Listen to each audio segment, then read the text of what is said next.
asin iba pa. Bareta Alas 7. Digdi sa GB. Garantisadong Bareta.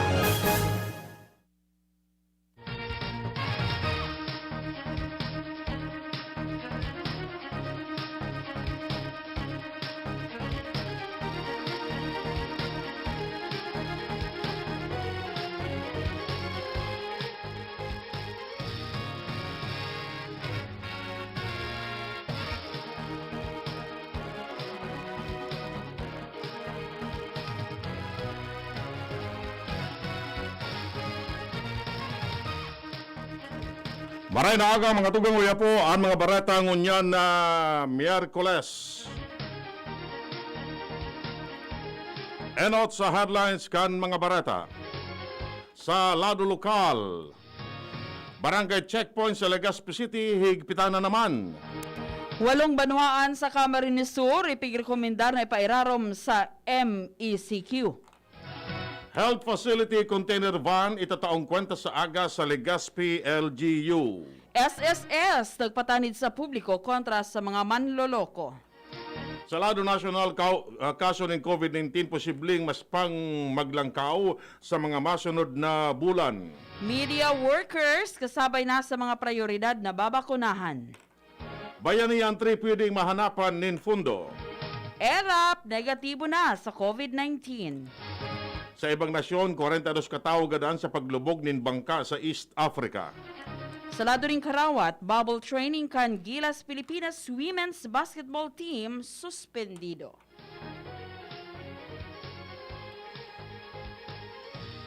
Detalles kan Bareta Enot sa lado lokal. Ang baretang ini hatod sa Indukan. RightMed, isang pangalan sa gamot na kailangan.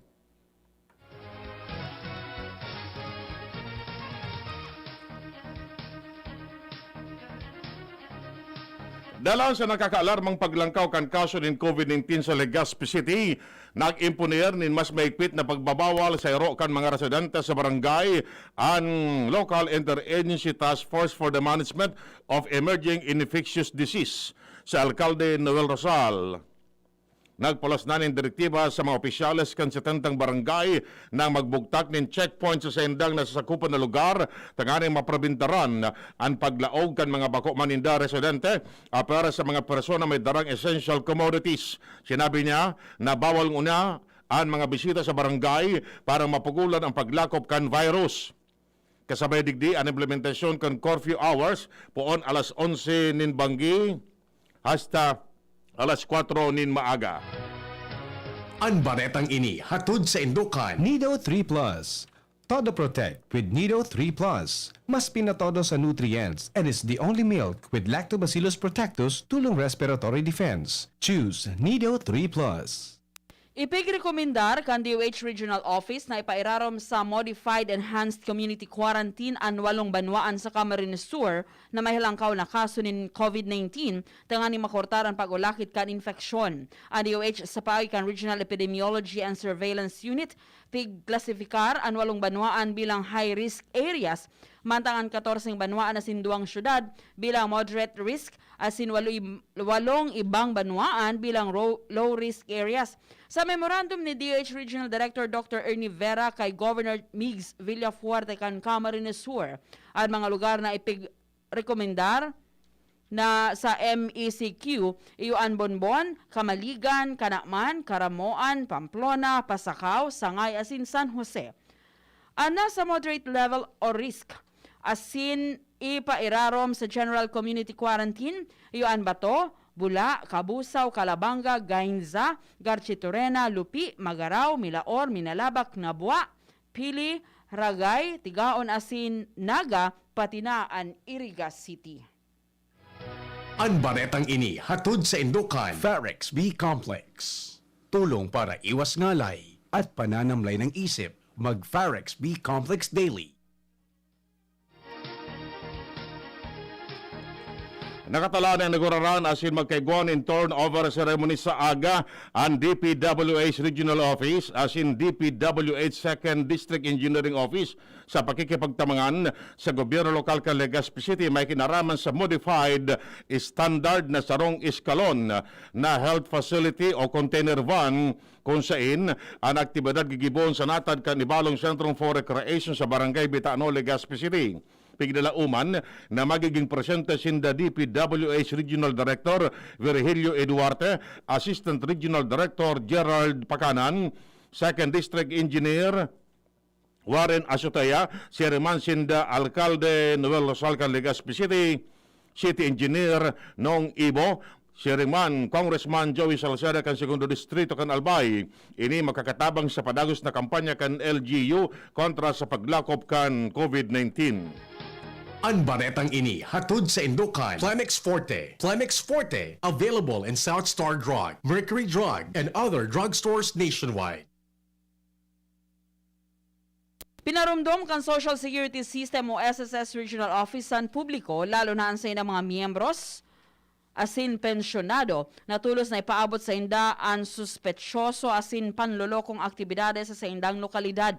Sinabi ni Elinita Samblero, SSS Vice President for Luzon, Bicol Division, na ang parumdom ipinaluwas matapos indang makaresibe nin informasyon hale sa buhi PNP sa buhi Camarines Sur may kinaraman sa kondukta nin entrapment operation kung sa inimbuelto ang sarong persona na nagpamidbid na personahe kada SSS. Ang suspetsado na nagpamidbid na abogado asin empleyado kan SSS naghaga din kwarta sa 18 biktima katrokisan pagproseso kan Unified Multipurpose Identification Card Application asin ATM card asin nagtangro nin empleyo sa mga encoders sa ahensya. Ang baretang ini hatod sa Indukan, Mega One. Ang Mega One ay may 21 sangkap para matulungan ka sa iba't ibang karamdaman tulad ng diabetes, high blood, stroke, arthritis, kidney failure, cancer, viruses, at iba pa. Tumawag kay Doc Joey Bitito sa 0998-975-8121 or 0917-853-8933. Panagos ang patrabahong pang-infrastruktura asin mga programa kan ako Bicol Party List. Inin ang nasigurar ni AKB Representative Pido Garbin sa mga Bicolano kung saan personal niyang pinagpapasyaran asin pigbabantayan ang patrabaho kan ipinapagibong Boulevard sa Barangay Buenavista asin Bagakay, Legazpi City. Sigun kay Garbin, importanteng maray ang mga tinampo na magiging alternatibong dalan kan mga vehikulos siriman dagdag na atraksyon ini sa publiko. Kasabi kini ang pagdistribirman nin iba-ibang asistensya sharing sa mga toolkits para sa mga AKB scholars asin kadakol pang iba. Sa tahaw kan patakot kan COVID-19, day nanggad na pupugulan si Albay 3rd District Representative Didi Cabredo sa implementasyon ng mga proyektos na pagkikinabangan kan mga residentes kan barangay. Ini matapos na magkaiguan ng konsultasyon as in actual inspection sa lugar na papagibuhan in flood control structures sa may barangay Alnay, Pulangi, Albay. Kaya ba niya sa inspection, sinapunong barangay Inday Durante as in Engineer Richard Mowit, kan Planning Division kan DPWH Albay 3rd Engineering Office. Sinabi ni Cabredo na sa oras na mahaman ang flood control project, dahil na magkakaigwan ng kahaditan sa baha ang mga residentes. Iyan ang primerong kabtang kan mga barata. Ang iba pa pagkatapos kini. At ngayon, ang pinakabago, ang pinaka-epektibong food supplement na mabusising ginawa sa Amerika at matapos at 3 taon, aprobado na ng FDA. Mega One, ang evolusyonaryong produkto na nagtataglay ng 21 natural na mga komposisyon na nakatutulong upang palakasin ang immune system at ang ating kalusugan. Para sa karagdagang impormasyon, maaaring pumunta kay Doc Joey Bitito sa Barangay 18, Cabangan West, Legazpi City, kaharap lang ng Bangko Sentral ng Pilipinas. O tumawag sa 0998-975-8121 or 0917-853-8933 para sa free consultation sa natural medicine. Bisitahin din ang aming Facebook pages, Mega One Superfood at NHC Bayanihan Official. Mega One, evolusyon para sa kalusugan. Para kay Ralph na napuruhan ng boss. Kay Suzy na di makasakay ng bus pa uwi. At syempre, para sa'yo. Embassy Whiskey. Its smooth, oaky flavor helps you unwind after a long day. Kaya relax, slow down, and chill muna tayo. Drink responsibly. Sa sobrang init ng summer, you deserve to relax. Chill muna with Embassy Whiskey. Drink responsibly. Gusto po naming magpasalamat sa inyong lahat na patuloy na tumatangkilik sa Best Cafe dahil sa husay ng mga sangkap nito at sa inyong totoong testimonya ay nagawaran ng Golden Globe Awards ang Best Cafe 8-in-1 Coffee bilang Best Organic Herbal Coffee sa buong Pilipinas. Ang kumpanya namang naghatid sa inyo ng Best Cafe ay hinirang din bilang Best Marketing Company in the wellness industry at maging si Dr. M na siyang nag-formulate ng Best Cafe ay nagawaran ng Excellence in Entrepreneurship Award at mula naman sa World Council Excellence Awards ay ang Seal of Excellence as Naturopathic Practitioner. Lahat ng tagumpay na ito ay nagpapatunay na ang mga sangkap ng Best Cafe gaya ng malunggay, guyabano, mangosteen, agaricus mushroom, barley grass at stevia ay talagang malaking tulong sa kalusugan ng tao at sa pagpapagaling ng maraming sakit sa presyong makatao para sa lahat ng Pilipino. Best Cafe 8-in-1 Coffee, aprobado ng Food and Drugs Administration. Mabibili sa mga supermarkets at botika. Harapin ang hamon, mga true hero. Sa neuropathy, di magpapapigil. Pag namamanhid, nangangalay, o may tusok-tusok na ramdam, mag-neurobion na. Neurobion, neurobion, neurobion, neurobion. Take clinically proven Neurobion. It helps treat nerve damage and regenerate the nerves. Vitamins B1, B6, B12 is the generic name of Neurobion. If symptoms persist, consult your doctor. Check the label, mommies! Mayan Rivera po. And Via! Pagdating sa milk, di porkit mura sulit. Kaya, Check the label, mommies! Check the label, mommies! choose Nido 3 Plus. Tinodo na sa immunonutrients, may DHA pa. Pag nasulit, mommies! At ito lang ang may Lactobacillus protectus to help support respiratory defense. Total protection, mommies! With 3 balanced meals, kaya wag basta-basta sa pagpili. Always, Check the label, mommies! help todo protect. Choose Nido 3 Plus. Bawat? Aray! May alaga kang maaasahan mula sa Unilab. Alagang nagbibigay ginhawa. Alagang maingat magpagaling. Alagang tumutulong magbigay ng proteksyon. Alagang naghahanap ng paraan para mas lalong maalagaan ang kalusugan ng bawat pamilyang Pilipino. Alagang tunay, alagang Pilipino.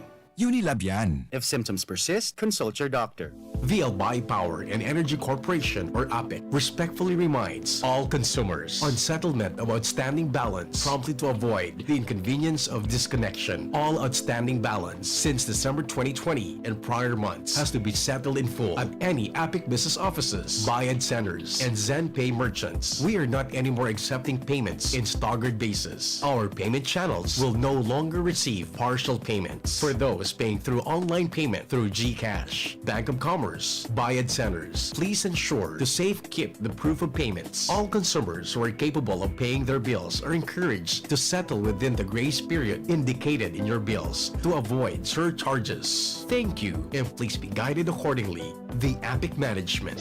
Nasa kamay mo ang kalusugan at kaligtasan ng mga alaga mo. Paalalang hatid ng Microban GT at Tigrolac.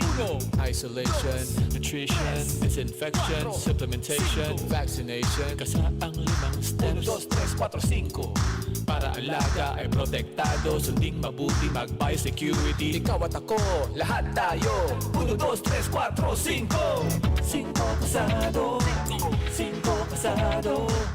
5 kasado. I was dying inside to hold it. Diarrhea, baka nagkulang ang gamot na ginamit. Naku, baka dahil sigurado ang dose sa iba. Sa Diet Hubs, sigurados. Diarrhea, tapos. Mag-diet ups ka para hindi na dying inside. Diet ups the best. Unilab yan. Loperamide is the generic name of Diet Hubs. If symptoms persist, consult your doctor. Ang Bicolano, oragon maghigos, kaya sarong lakas banat sa malain-laing hilang. Rexidol Forte, lakas banat sa bagha. Kulugan payo, kulugan hawak, asin kalintura. Sa oragon, Rexidol Forte, lakas banat sa aba. Unilab yan. Paracetamol caffeine is the generic name of Rexidol Forte. If symptoms persist, consult your doctor. Sizzling. Nagkakalakaga. Nagsasangaw. nag-aaso. Ang dapat sa astig na init, malipot, nagyeyelo na Red Horse Beer. Kusog kang tama, pero bakun wasak. Red Horse, ito ang tama. Drink responsibly. Palamig ka muna, Dre. Bili na ng Red Horse Beer sa inyong mga suking tindahan. Lakas ng tama pero di wasak. Drink responsibly. Naaalala mo pa ba yung kilig nung sinabihan ka ng first love mo ng... I love you too. Ay, ang sarap balikan. Ito rin, ang presyong throwback ng Chicken McSavers. Our best tasting one-piece Chicken McDo, balik 75 pesos na lang ulit. At ang paboritong McCrispy Chicken Filet, 59 pesos lang. Babalik-balikan mo ang sarap na pang everyday sa presyong yesterday ng Chicken McSavers. Kita-kit sa McDo. Get free extra rice when you dine in from 11 a.m. to 2 p.m. and 5 p.m. to 8 p.m. till April 15, 2021 for DTI Fairtrade Permit Number FTEB 114574 Series of 2021. Ako po si Marceli Ignacio, batang Milo champion. Kahit lockdown, sumali pa rin ako sa online taekwondo competition. Kahit foreigner ang mga kalaban at limitado ko sa kwarto ko, tuloy-tuloy ako sa training. Kailangan laging may energy, kaya nagmamilo ako araw-araw. Ang Milo ay may champion energy nutrients, sustansya ng milk at champion sa mga bata para tulungan maging malakas at active ang katawan with 3 balanced meals and exercise. Hindi ako sumuko at nanalo ako ng gold medal. Tuloy ang pagiging champion. Milo, ituloy ang pagiging champion. Mag-Milo everyday. And here's our people's champ, Manny Pacquiao! Manny, ilang taon na rin nabubugbog katawan mo dahil sa boxing at trabaho. Anong sekreto mo? Kaya ko ang lahat dahil sa laki ng tiwala na binibigay sa akin ng pamilya ko at ng mga kababayan ko. Sa mga laban ko sa buhay, may kasangga ako mula noon hanggang ngayon. Alaksan FR. Wow! Alaksan FR all these years! Gawa to ng Unilab. Dito ako hiyang. 2 dekada ko ng kasangga. Sa tagal ng samahan namin, magdududa ka pa ba? Ibang klaseng tiwala at partnership ito, ah! Kaya huwag matakot umaray. Sa sakit ng katawan, mag-Alaksan FR. Tayo mga mandirigma, mag-uulit pa ba ng pahid-pahid? Kung pwedeng laban na, sa isang Alaksan FR. Alagang Unilab yan. Ibuprofen and paracetamol is the generic name of Alaksan FR. If symptoms persist, consult your doctor. DZGB, Bareta Alas 7. Bareta Alas 7.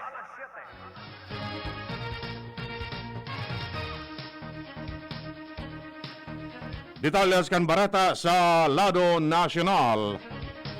Nagpatanid si National Task Force Against COVID-19 asin Vaccine Czar Carlito Galvez sa panibagong pagdakol kan kaso ng COVID-19 sa maabot na Hunyo o kung bako man sa Hulyo. Siya nagpalos ng patanid sa pagsasabi na may iba-ibang COVID-19 variant sa nasyon asin ang vaccine efficacy pwedeng maisiyan makaagi an anom hasta 9 na bulan sa pagpuon kan vaccination program kan gobyerno. Idinugan pa man niya na dahil patapos ang krisis sa COVID asin sala ang pagtubod na tapos na ang COVID-19 sa ibang nasyon sa pagsasabi na pwede ning maglumat giraray sa mga masunod na oras. Kinonfirma ni Testing Czar Secretary Vince Dizon na isasabay na ang mga media workers sa A4 priority list kan gobyerno para sa COVID-19 vaccination. Sigun kay Dizon, sayang nang nakahuron si NEDA Acting Secretary Carl Chua asin sa indang napagkasunduan na babaguhon ang listahan para maisabay ang taga-media sa A4 category. Paliwanag ni Dizon, ang mga nagtatrabaho sa media may kukonsiderar man na frontliners kung kaya magkakanigo sana na maisabay ang mga ini sa A4 category sa priority list kan gobyerno para sa pagpapabakuna kontra COVID-19. Magigirumduman na sa primerong pigpaluwas na listahan para sa A4 category, gabos mga empleyado sana sa commuter transport, frontline government workers, public as in private na wet and dry market vendors, mga nagtatrabaho sa mga planta ng pagkaon, inumon, bulong, as in pharmaceutical products sa sinibapa. Mantang enot naman ay pinaliwanag ni NEDA Undersecretary Rosemary Edilion na ang mga napabilang sa A4 group, mga empleyado na mga high levels of interaction o halangkaw na exposure sa publiko.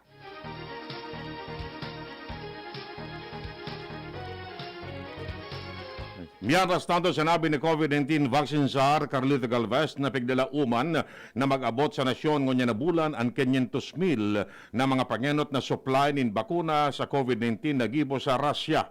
Parte ini kan babakalon na 20 milyones Sputnik 5 kan Pilipinas para sa vaccination program kan gobyerno. Sa sinabi na padagos pa ang negosasyon para asahan ng mapipirmahan ang kasunduan ngunya na simana. Ang Sputnik 5 natawa naman in Emergency Use Authorization kan Food and Drug Administration. Ipigbuso ni Senador Joel Villanueva ang pagsabay sa media workers sa priority list kan gobyerno para mabakunahan kontra COVID-19. Inapod ni Villanueva ang media workers bilang information frontliners, lalo na takaipon sa mga panahon ay inikan pandemya and press freedom asin access sa mga tunay na impormasyon kung kaya dapat na maisabay ang media sa A4 list. Tinawanin doon ni Villanueva na grabing peligro ang pigahampang kan media workers sa nagluluwas asin buro baralyonin lugar para makakuanin Bareta asin iba pang impormasyon. Sigun kay Socio-Economic Planning Undersecretary Rosemary Edilion, nakaibahan sa A4 sector asin market vendors, frontline workers sa groceries and supermarkets, mga empleyado sa manufacturing ng food, beverage, medical asin pharmaceutical products, hotel workers, religious leaders, construction workers, security personnel asin overseas Filipino workers na nakatalaan ng maghali sa nasyon sa laog ng 2 bulan.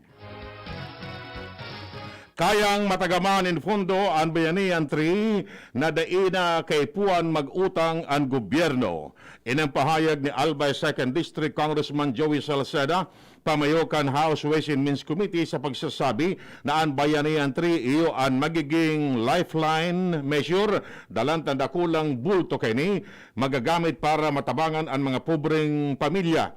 Idinugang pa ni Salceda na kung magiging matriyumpo ang sa iyang pakikipag-uron kay Finance Secretary Carlos Dominguez, magkakaigwan ng Bayanihan measure na deficit neutral. Nagnegatibo na sa COVID-19 si dating Presidente Appstore. Sosog sa Sarong Posts online ni dating Senador Jinggoy Estrada, sinabi kay nina nauugma sinda sa dagos ng pagrahay kan dating Presidente dalang digdi. Nagdala man silang pamilya na tutugutan ng makabalyunin regular na kwarto ang dating Presidente. Sa ngunyan, mantinidong naka-high flow oxygen si Erap asin pigtugutan na ining mag-soft diet apisar kay ni nangapudan ng pamilya Estrada sa publiko na ipangadji ang dagos ng recovery asin pagkusog kan salud kan dating Presidente. Bareta Alas sa ibang nasyon gadan ang 42 na migrants matapos ang paglubog kan bangka na piglunada ninda sa karagatan kan East Africa. Alay sa Yemen, ang nasabing bangka kanini maglubog kay baran sa nagadaan ang 16 na mga kaakian. Sigun sa United Nations International Office for Migration, na ang 60 migrants puro mga biktima ng human smuggling alay sa Yemen. Ini ang ikaduwang insidente ng paglubog sa laog nin sarong bulan. Bareta Salado nin Karawat. Dahil sa implementasyon kan Enhanced Community Quarantine, atraso ang planong bubble training camp kan Gilas Pilipinas Women's Basketball Team. Sinabi ni Head Coach Patrick Aquino na may kasunduan na entry ka national squad asin samahang basketball ng Pilipinas para sa planong bubble series sa ginibo kan Men's Basketball Team alagad. Dahil sa ECQ, kung kaya, sinda mahalat naman ni panahon, kuno arin pa rin matugutan na mag-ensayo na sinda. Sayang tinawanin doon na maski ano pa ang mangyari, talagang ilalawas na ninda ang ensayo sa Hunyo. Baretang ano? Paano? Aramonta sa Baretang ano? Inarestar kan mga pulis ang 33 anyos na si Hiroaki Katso. Sarong office worker sa Nagakuti City sa Aichi Prefecture sa Japan. Dalan sa pangabas nin mga sapatos nin mga babae. Sigun sa mga investigador, sobra sa 20 pares nin mga pambabaeng sapatos na-recover sa pig-arkilang apartment kan sospitsado. Mang iba-ibang estilo asin tamanyo nin mga sapatos natagpuan asin gabos ang mga ini nagamit na. nangyari ang pagkaka-arestar kay Katso sa tabang kan mga salaysay kan mga biktima na tulos man na nag-ako na nangahabas mananggad siya nin mga lumang sapatos ni mga babae dahil gusto hunon niyang parungon ini. Apisar kan kasong theft, pigadalan kan mga otoridad na kasuhan nin pagsuway sa anti-stalking law si Katso. Sa hiling ninda, premeditated o plinano talaga ang krimen dalang taaram kay ni kung anong size, color, asin brand din sapatos ang isasalida sa mga bigahabas niya. Showbiz Balita! Showbiz Balita! Sobraan kaugmahan asin pasasalamat ni Angeline Quinto matapos na siya marahay dahil sa COVID-19. Ini matapos na ipahiling niya ang negatibong resulta sa RT-PCR test. Siyang sinabi na areglado na ang salud niya asin pwede na siyang makaluwas sa kwarto. Idinagdag pa man ni Angeline na siya nagpapasalamat din dakula sa mahal na Diyos na dahil siya pinabayaan. Sa ibang nalado, hinagad man niya sa gabos na mag-ingat din marahay asin magsunod sa minimum health protocols tanganing dai maulakitan kan virus. Bareta sa laro ng salud, si Mardila, daing iba. Markamen. Ang fat sa taba, importante para sa marahay na salud asin tamang pagpunksyunar kan lawas. Alagad pag nakasobrahan kini, may negatibong epekto sa timbang asin cardiovascular health sigon sa mga eksperto sa salud. Ang sinabi ng pagkaonin sira, 2 to 3 times kada semana na may at least sarong serving in oily fish, makakatabang para makamtan ang tama na intake kan at saturated fats.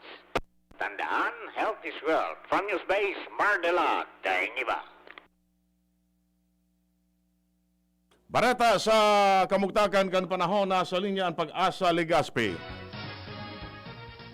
Magandang umaga po. Para po sa kalagayan at pagtaya ng ating panahon ngayong araw, April 14, 2021, patuloy po na nakakaapekto sa Luzon at sa po sa Kabisayaan. Tinatawag po nating easterlies o yung mainit na hangin na nanggagaling mula sa may dagat Pasipiko. Kaya naman po sa maghapon, mari pa rin po nating asahan ang bahagyang maulap hanggang sa maulap na kalangitan na may pulong-pulong pag-ulan o pagkidlat pagkulog. Mahina hanggang sa katamtamang hangin na magmumula sa may silangan hanggang sa hilagang silangan ng Iral na may banayad hanggang sa katamtama na pag-alo ng ating karagatan. At sa ngayon, wala po naman po tayo nakataas na gale warning sa amang baybaying dagat ng Bicol Region. At samantala, yung binabantayan nga po nating tropical depression na nasa labas ng Philippine Area of Responsibility ay bahagya nga po itong lumakas at isa na nga po itong tropical storm. At huli itong namataan sa layong 1,210 kilometers silangan ng Mindanao or nasa 1,590 km east-southeast ng Legazpi City and Bay.